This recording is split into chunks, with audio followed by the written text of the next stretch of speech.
major policy reversal by the Biden administration, generating backlash from progressives and the MAGA faithful alike. All that and more now on Graph's Grievances.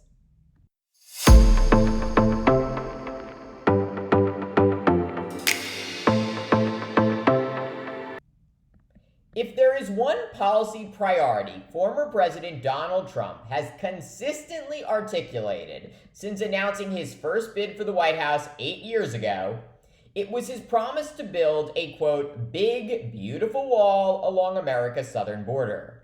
Trump assuring the American people that Mexico, and not the United States, would pay for his giant new wall.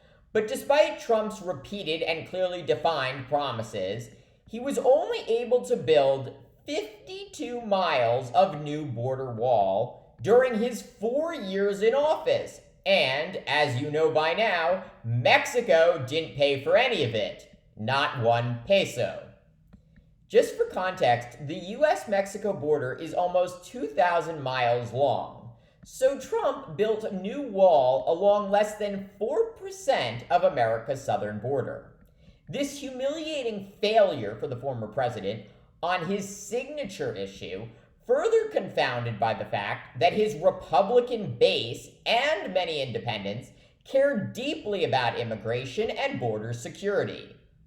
Seeking to draw a sharp contrast with Trump and his anti-immigration rhetoric, Joe Biden vowed during his 2020 campaign to end all border wall construction and not build, quote, another foot of wall. Biden saying he would utilize, quote, high-tech capacity to keep America's borders secure. Well, apparently there is no substitute for a wall. In a major reversal overnight, the Biden administration announcing it will waive 26 federal laws to build additional border wall between South Texas and Mexico. A notice posted by the Department of Homeland Security reading, quote, there is presently an acute and immediate need to construct physical barriers in order to prevent unlawful entries into the United States. This about-face coming as a surge in migrants from Central and South America crossed the U.S. Mexico border, straining federal, state, and local resources. According to DHS, the Department of Homeland Security apprehending more than 200,000 migrants unlawfully crossing the southern border last month, the highest monthly total this year. This influx of desperate men, women, and children seeking a better life and believing in the promise of America, placing great political pressure on President Biden from Democrats and Republicans alike. Democratic mayors and governors across the country pleading with the president for more federal resources to deal with the tens of thousands of new undocumented arrivals to their cities and states. And, as you would expect, Republicans have weaponized the historic number of border crossings to threaten Biden's Homeland Security Secretary, Alejandro Mayorkas, with impeachment, and refusing to pass a long-term funding bill without changes to U.S. border policy. The salience of immigration and border security across the ideological spectrum clearly spurring the Biden administration to act and take a new approach to securing the border. But will Biden's effort to construct around just 17 miles of new border wall really change anything?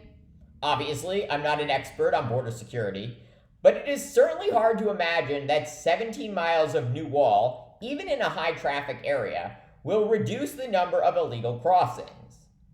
And certainly on the political front, this minute gesture seems designed for ridicule. Trump already criticizing his former and likely future opponent for the Oval Office, writing on social media, quote, will Joe Biden apologize to me and America for taking so long to get moving on the wall? I will wait his apology, exclamation point. And while the criticism has so far been more muted from the left, former Texas Congressman Beto O'Rourke is slamming Biden's new border wall as, quote, impotent political posturing, and arguing that the move will make it harder for voters to differentiate between the border policies of Trump and Biden when they head to the ballot box next year. But here's the thing, Beto. That might be what President Biden wants. In order to win re-election, Biden knows he must reassure moderates that he takes the issue of border security seriously, even if that means engaging in a little kabuki theater, because he can't get Congress to pass real substantial immigration reform. Thank you for watching Drafts Grievances. Let me know what you think. Please subscribe, share, and join me tomorrow for more.